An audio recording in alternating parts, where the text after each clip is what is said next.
Čiže v tomto videu, že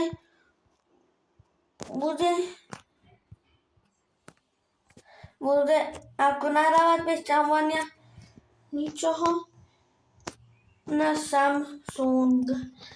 Tí video ste videli veci a som tu používal a screen recorder. Potom som zistil toto. Tu posunieš.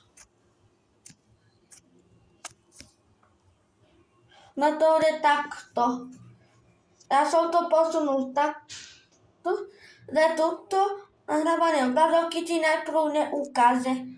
Musíš kliknúť upraviť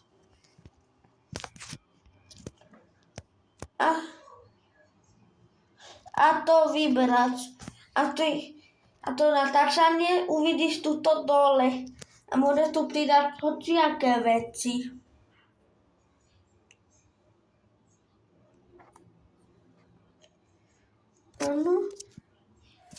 A toto isté, tu sú aplikácie.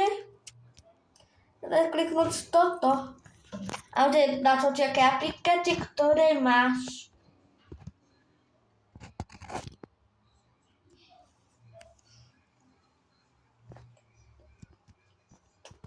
No ešte teraz čo pridám. Áno, to ja to klikáš a tu sa pridá.